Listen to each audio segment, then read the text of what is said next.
এখানে গেটগুলোকে খোলা হয়নি, যদিও ঠিক এই গেটের ওপারে পরীক্ষার্থীরা দাঁড়িয়ে আছেন। আজকে টানা 9 বছর পর আবারও স্কুল সার্ভিস কমিশনের পরীক্ষা হলো, এবং একই সঙ্গে শুধু পরীক্ষার্থীরা নয়, কমিশনও পরীক্ষা দিল, এবং যে স্বচ্ছভাবে নিয়োগের দাবি উঠেছিল সেই পরীক্ষা দেওয়ার পর আদৌ কি পরীক্ষার্থীরা মনে করছেন এই নিয়োগ স্বচ্ছ হবে, সেটাই কিন্তু বড় প্রশ্ন। একেবারেই প্রসেনজিৎ, অর্থাৎ বোঝাই যাচ্ছে যে যারা পরীক্ষা দিয়ে বেরিয়েছেন তারা কিন্তু এখনো পর্যন্ত তাদের মধ্যে অজস্র প্রশ্ন রয়েছে এই পরীক্ষার ফল কি হবে। দীপ আমাদের সঙ্গে এই মুহূর্তে রয়েছেন আইনজীবী বিকাশ রঞ্জন ভট্টাচার্য, আমাদের সঙ্গে রয়েছেন, সরাসরি তার কাছে চলে যাবো। আপনাকে স্বাগত টিভি9 বাংলায়। আচ্ছা, আমরা কি বলতে পারি এখন যে নির্বিঘ্নে এই নবম দশমের এসএসসির পরীক্ষা শেষ হলো, এটা কি এখন বলা যায়? সেটা আমরা কি করে বলবো, এটা তো বলবেন পরীক্ষার্থীরা যখন পরীক্ষার ফল বেরোবে। তারপর কারচুপি কোন স্তরে হবে, কোথায় হবে, সে নিয়ে তো এখন নির্দিষ্ট করে বলা যায় না। বিকাশবাবু, আমরা পরীক্ষার্থীদের বক্তব্য সরাসরি শোনাচ্ছিলাম। অনেক পরীক্ষার্থী যারা লিখিত পরীক্ষা দিয়ে বেরিয়েছেন তারা বলছেন প্রশ্ন সোজা হয়েছিল, কিন্তু তারা এখনো আশঙ্কায় রয়েছেন যে এরপরে যে ইন্টারভিউ সেশন রয়েছে তারা সেটা নিয়েও দোলাচলে রয়েছেন। তারা স্কুল সার্ভিস কমিশনের উপরে ভরসা রাখতে পারছেন না। সেটা রাখতে পারছেন না, তার পেছনে একটা তাদের অতীত অভিজ্ঞতা আছে। যেভাবে স্কুল সার্ভিস কমিশন বিগত দিন দুর্নীতি করেছে এবং যেভাবে এখনও তারা দুর্নীতিকে রক্ষা করার চেষ্টা করছেন, এখনও মুখ্যমন্ত্রীর দুর্নীতির যারা সরাসরি তাদের পক্ষে সওয়াল করছেন, এই সামগ্রিক প্রেক্ষিতে তাদের মনে এই আশঙ্কা থাকতেই পারে। এই আশঙ্কাটা একেবারে ভিত্তিহীন তো বলা যায় না। বিকাশবাবু, একটা বিষয়, এই যে আজকের পরীক্ষা হয়েছে সেই পরীক্ষার্থীর সংখ্যাটা ছিল প্রায় 3,19,000, কিন্তু এই পরীক্ষার্থীদের মধ্যে কেউ দাগি ছিল কিনা এটা কিন্তু এখনো স্পষ্ট নয়। আর যদি দাগি থেকে থাকে তাহলে আবারও তো সেই একই পথে চলে যাচ্ছে বিষয়টা। যাচ্ছে, সেটা আমাদের অপেক্ষা করতে হবে। আমাদের মতে যে পরিমাণ দুর্নীতিগ্রস্ত সরাসরি যারা দুর্নীতির সঙ্গে যুক্ত তাদের সংখ্যা আরও বেশি। স্কুল সার্ভিস কমিশন তারা যে লিস্ট দিয়েছেন সেই লিস্টটা অসম্পূর্ণ। এখন যদি আগামী দিনে দেখা যায় যে তারা দুর্নীতিগ্রস্ত তালিকায় থাকার কথা তারা পরীক্ষা দিয়েছেন, তাহলে পরীক্ষা বাতিল হবে। সে দায়ও স্কুল সার্ভিস কমিশনকে নিতে হবে। বিকাশবাবু, আপনি দীর্ঘদিন ধরে আইনি লড়াইটা লড়েছেন, যারা পরীক্ষার্থীরা আজকে বসছেন তাদের হয়ে আপনি বারবার করে আইনি লড়াইটা লড়েছেন। আপনার কাছে একটা প্রশ্ন, আজকের এই পরীক্ষাটা, আজকের এই যে পুরো পরীক্ষা চললো সেটাতে এটা কি কমিশনের কাছে একটা অগ্নি পরীক্ষা ছিল না? কমিশনের কাছে না, এটা গোটা পশ্চিমবঙ্গবাসীর কাছে অগ্নি পরীক্ষা। গোটা ভারতবর্ষ দেখে গেছে যে পশ্চিমবঙ্গের একটি সরকার আছে যারা সরাসরি দুর্নীতি করেন। সুতরাং শুধু স্কুল সার্ভিস কমিশনকে দায় দিয়ে লাভ কি? দায় তো রাজ্য সরকারের তথা গোটা পশ্চিমবঙ্গবাসী যারা এই রাজ্য সরকারকে ভোট দিয়েছেন সকলের কাছে এটা অগ্নি পরীক্ষা। আমি জানি বিকাশবাবু, একটা প্রশ্ন এই মুহূর্তে করাটা হয়তো একটু আগ বাড়িয়ে করা হচ্ছে, কিন্তু আপনার কি মনে হলো আজকে গোটা রাজ্য জুড়ে এই যে পরীক্ষাটা হয়ে গেল, স্কুল সার্ভিস কমিশন আজ পাশ করলো না ফেল করলো, আপনার কি মনে হয়? না, এইসব কাল্পনিক প্রশ্নের উত্তর আমি দিই না। বিকাশবাবু, আমাদের সঙ্গে থাকুন, আমি আসবো আপনার সঙ্গে আবার কথা বলবো। আমাদের সহকর্মীরা এই মুহূর্তে গোটা রাজ্য জুড়ে বিভিন্ন সেন্টারগুলোতে পরীক্ষার্থীরা পরীক্ষা দিয়ে বেরিয়েছে, তারা কি বক্তব্য পেশ করছে তাদের প্রতিক্রিয়া তুলে ধরছে। আমি সুমনের কাছে আরও একবার চলে যাব। সুমন, তুমি যেখানে রয়েছো, আমরা দেখছিলাম অনেকেই পরীক্ষার হল থেকে বেরিয়ে আসেন এবং তারা এক এক করে তাদের বক্তব্য পেশ করছেন। সরাসরি একবার তাদের কাছ থেকে শুনতে চাইবো তারা কেমন পরীক্ষা দিলেন, তারা কি এখন নিশ্চিন্ত চাকরি পাবেন আশা করছেন, নাকি এখনো আশঙ্কা রয়েছে তাদের মধ্যে? একেবারে দেখো, আমি কথা বলার চেষ্টা করবো। এখানে অনেক পরীক্ষার্থী রয়েছেন যারা এই মুহূর্তে পরীক্ষা দিয়ে বেরিয়ে এলেন, তাদের সাথে কথা বলবো। আপনারা ওএমআর সিটের কার্বন কপি পেয়েছেন? হ্যাঁ। পরীক্ষা কেমন হলো, কি মনে হলো? পরীক্ষা ভালো হয়েছে। এবারেও কি দুর্নীতির আশঙ্কা থেকে যাচ্ছে? দেখা যাক কি হয়। স্বচ্ছ হবে, নিয়োগ হবে, কি মনে হয়? দেখা যাক কি হয়। এর আগে তো এতবার দুর্নীতি করেছে। ভরসা রাখতে পারছেন? দেখা যাক না কি হয়, এখন পরীক্ষা দিয়েছি। আরো একজন ক্যান্ডিডেট রয়েছেন এখানে, কার্বন কপি পেয়েছেন? একদম। কি মনে হলো পরীক্ষার ব্যবস্থা দেখে? এবারে কি এসএসসির মনোভাব নিয়ে কোনো কথা বলার নেই, তার কারণ হচ্ছে পেপার মোটামুটি দেখুন, যে কোনো কম্পিটিটিভ এক্সামের জন্য ইজি মুড বা হার্ড মুড তো এক্সাম এরকম পরীক্ষার পেপার হয় না। তো তো সেক্ষেত্রে মানে বেসের ওপর ডিপেন্ড করে পেপার তৈরি হয়। তো সেই হিসেবে আমার মনে হলো যে পেপার খুব ভালো, কোয়ালিটি খুব ভালো আছে এবং পরীক্ষাও মোটামুটি দিয়েছি। এবার দেখা যাক কি হয়। এত বছর ধরে এসএসসি দুর্নীতি করেছে, এবারে কি ভরসা রাখতে পারছেন নিয়োগ প্রক্রিয়ায়? আমি এই বিষয়ে মানে কোনো কথাই বলবো না, তার কারণ হচ্ছে আমি নিজের ওপর আস্থাশীল এবং সরকারের উপর আস্থাশীল। দেখা যাক, আশা করি ভালো কিছুই হবে। মিশ্র প্রতিক্রিয়া পাচ্ছি, অনেকেই বলছেন যে একেবারেই ভরসা রাখতে পারছি না, অনেকে বলছেন চেষ্টা করবো। একেবারে সেই বক্তব্য আমরা শুনছি এবং সেই বক্তব্য আজ গোটা বাংলাও দেখছে। সুমন, আমাদের সঙ্গে থাকো, তোমার কাছে আসবো। আমাদের আরেক সহকর্মী সায়ন্ত আমাদের সঙ্গে রয়েছেন সরাসরি, আমি সায়ন্তর কাছে চলে যাবো এখন। সায়ন্ত, পরীক্ষার্থীরা যারা বেরোচ্ছেন কি বলছেন তারা, শুনবো সরাসরি একবার। একদমই, দেখো পাটুলি কেকে দাস কলেজ ইতিমধ্যে পরীক্ষা শেষ হয়েছে এবং পরীক্ষা শেষ হওয়ার পর কিন্তু আমরা যখন তাদের সঙ্গে কথা বলি তাদের তরফে মিশ্র প্রতিক্রিয়া পাওয়া যায়, তবে প্রত্যেকেই আশাবাদী।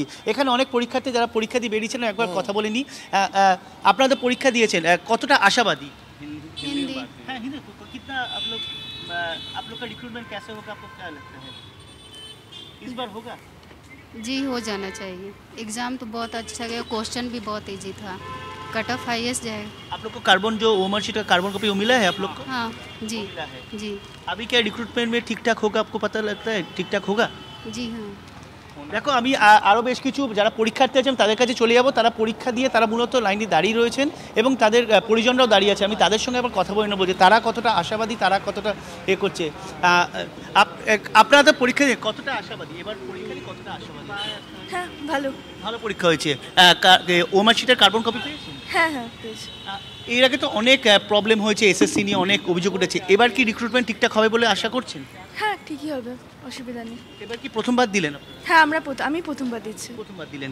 আমি আরও দেখতে পাচ্ছি যে প্রচুর যারা পরীক্ষার্থী তারা কিন্তু দাঁড়িয়ে রয়েছেন। আমি তাদের সঙ্গে কথা বলে নেবো।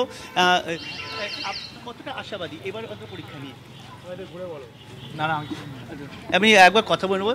কতটা আশাবাদী এবার পরীক্ষা নিয়ে, কতটা আশাবাদী? I don't know Bengali. ও আচ্ছা, আপনার কতটা আশাবাদী যদি বলেন?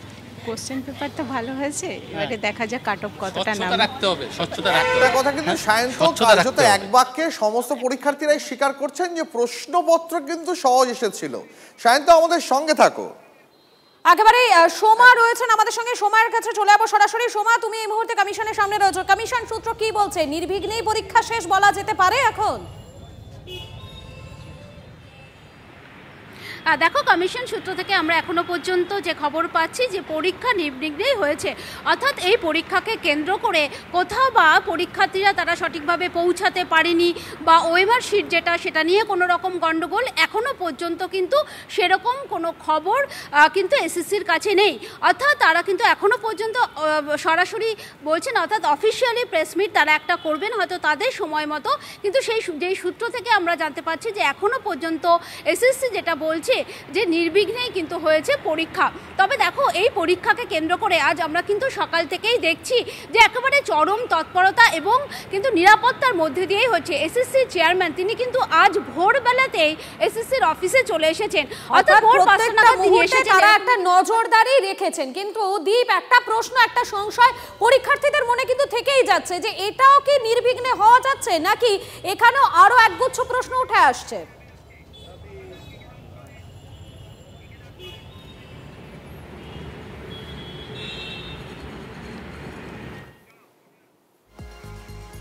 এরকমই বিভিন্ন জায়গা থেকে পরীক্ষার্থীরা তারা পরীক্ষা দিয়ে বেরোচ্ছেন এবং তাদের মধ্যে মিশ্র প্রতিক্রিয়াও পাওয়া যাচ্ছে। ভালো পরীক্ষা দিয়েছেন কেউ কেউ আবার সংশয় রয়েছেন। যেরকম কেকে দাস কলেজ, সেখান থেকে পরীক্ষার্থীরা কিছুক্ষণ আগে বেরোচ্ছেন। আমার সহকর্মী সায়ন্ত সেখানে ছিলেন। মেদিনীপুরে সেখানেও পরীক্ষার্থীরা পরীক্ষা দিয়ে বেরোচ্ছেন। আমি একটু সার্বিকভাবে পিসিআরকে বলবো তাদের প্রতিক্রিয়া চালাতে।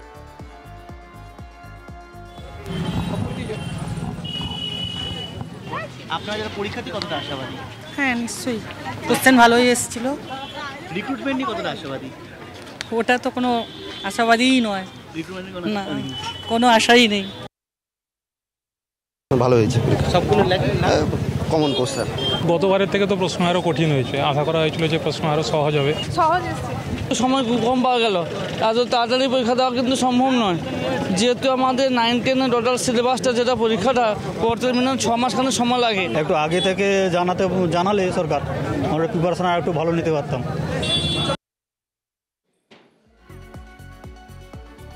কিন্তু যোগ্য হয়েও অনেকে এই প্রাতিষ্ঠানিক দুর্নীতির শিকার, তাদেরকেও পরীক্ষায় বসতে হয়েছে, মানে অসহায়তা এবং বাধ্যতা। মানে তারা পরীক্ষা দিয়েছেন, আজকে কি বলছেন, কি মানসিক পরিস্থিতি তাদের, সেই বিষয়টা তাদের থেকে শুনবো।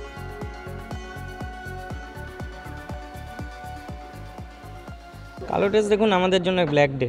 আমরা এই দিনটাকে তো একটা অশুভ দিন হিসেবেই দেখছি আমাদের কাছে, কারণ এর স্বচ্ছতা কতটা থাকবে আমরা জানি না। আমরা চাইবো স্বচ্ছ নিয়োগ হোক এবং আজকে যারা নতুনভাবে নিয়োগপ্রাপ্ত হবে, যারা যোগ্য হয়ে নিয়োগপ্রাপ্ত হবে, সেই সমস্ত ফ্রেশার্স যারা রয়েছে বা আমাদের মধ্যেও যারা রয়েছে, 5 বছর পরে যেন আবার এটা না শুনতে হয় যে আবার একটা প্যানেল ক্যান্সেল হলো এবং তার দুর্নীতির দায় তাদের নয়, সেটা সরকারের। আশা নিয়ে দেখুন, আশা এখন পরীক্ষার ওই 1.5 ঘন্টা কি হবে সেটা আমরা আগে থেকে কেউ বলতে পারি না। দেখা যাক, চাইবো একটা কাট অফটা যেন সকলে ক্লিয়ার করতে পারি, ন্যূনতম যেটুকু পাওয়া দরকার। কারণ আমরা সময় চেয়েছিলাম আরও ডিটেল প্রিপারেশনের জন্য, সেটুকু তো দেয়নি। যেটুকু হয়েছে ওইটুকু দিয়েই দেখা যাক 1.5 ঘন্টায় কি হয়। 2011 সালে যারা এরকম একটা পরিবর্তন এনেছিল তাদের মধ্যে অনেকেই প্রায়শ্চিত্ত দিয়ে ফেলেছেন। আর আমরা যারা যোগ্য শিক্ষকরা ছিলাম, আমরা প্রথম ধাপে আজ 7ই সেপ্টেম্বর 2025 আবারও একই পরীক্ষা দিয়ে সেই পাপ মোচন করতে যাচ্ছি। রাজ্য সরকারের চাকরি চুরির যে দায়, সেটাকে আমাদের ঘাড়ে চাপিয়ে দিয়েছে, আমরা সেটাকে মোচন করার জন্য যাচ্ছি। এই পরীক্ষা অত্যন্ত যন্ত্রণার, অত্যন্ত বেদনার। রাজ্য সরকার, এসএসসি এবং দেশের সর্বোচ্চ আদালত, কোথাও আমরা ন্যায় পেলাম না, এটাই আক্ষেপের। আপনাদের শোনালাম কি বলছেন তারা, তাদের বক্তব্য, সেই বক্তব্য শোনালাম। বীরভূমে নজর রাখবো সরাসরি, বীরভূম পূর্ব মেদিনীপুর দুই জায়গা থেকে আমাদের প্রতিনিধিরা রয়েছেন। বীরভূমে সরাসরি নজর রাখবো, হিমাদ্রি রয়েছেন। হিমাদ্রি, তুমি যখন এখানে, তুমি সকাল থেকেই রয়েছো, যখন পরীক্ষার্থীরা যাচ্ছিলেন পরীক্ষা কেন্দ্রে, তখন তারা অনেকটা বেশি আশা, অনেকটা বেশি আকাঙ্ক্ষা নিয়ে গিয়েছিলেন। পরীক্ষা দেওয়ার পর তারা কি বলছেন? দেখো, একেবারেই আমি এই মুহূর্তে দাঁড়িয়ে রয়েছি কালীগতি নারী শিক্ষা নিকেতন। সেখানে যখন ছাত্রছাত্রীরা বা পরীক্ষার্থীরা যখন ঢুকছিলেন, তারা তখন বলছিলেন যে 1.5 ঘন্টায় পরীক্ষা, কি হয় দেখা যাক। কিন্তু বেরিয়ে আসার পর কিন্তু অনেকেই বলছেন যে পরীক্ষার প্রশ্নপত্র খুবই ভালো হয়েছে, কিন্তু এসএসসির ওপর কিন্তু সকলেই একটা ভরসা যে কোথাও পাচ্ছে না, সেই বিষয়টা কিন্তু আবারও ফুটে আসছে। কথা বলার চেষ্টা করবো, একজন রয়েছে। আজকে তো পরীক্ষা দিলেন, যেভাবে দুর্নীতি হয়েছে, 26,000 শিক্ষকের চাকরি গেল, তারপর আজকে পরীক্ষা, কতটা ভরসা রাখতে পারছেন? প্রথম কথা হচ্ছে 2016 সালে যখন পরীক্ষা হয়েছিল, তখনও এরকম একটা কথা ছিল যে স্বচ্ছতার মাধ্যমেই হবে। এবারও পরীক্ষা হলো, এবারও কথা হচ্ছে, কিন্তু আমাদের মধ্যে আমরা জানি না যে আগামী দিনে কতটুকু এই সিস্টেম সঠিকভাবে এই ফলাফল প্রকাশ করতে পারবে বা সঠিকভাবে হবে। বিশ্বাসটুকু সত্যি এখনও পর্যন্ত কিন্তু আমাদের মধ্যে আসেনি, বা এই সিস্টেম সে বিশ্বাসটুকু আনতে পারেনি এখন। বলছি, এর আগেও তো পরীক্ষা হয়েছে, তখনও যেভাবে পরীক্ষা হয়েছে, আজকেও সেইভাবে স্বচ্ছতার মধ্যে পরীক্ষা হলে ঢুকলেন, বেরোলেন, তারপরে কোথাও কি মনে হচ্ছে আবার কোথাও সেই নিয়োগ দুর্নীতি? হ্যাঁ, এবারের ক্ষেত্রে যেটা একটা প্লাস পয়েন্ট, সেটা হচ্ছে যে ওএমআর শিট যেটা পরীক্ষার্থীদের দেওয়ার কথা, সেটুকু দেওয়া হয়েছে। এটা একটা আমাদের হাতে বলতে পারেন যে অস্ত্রের মতো, যে আমরা কেমন কি পরীক্ষা দিলাম সেটা আমাদের হাতে থাকবে। এটাই একমাত্র প্লাস পয়েন্ট এখানে।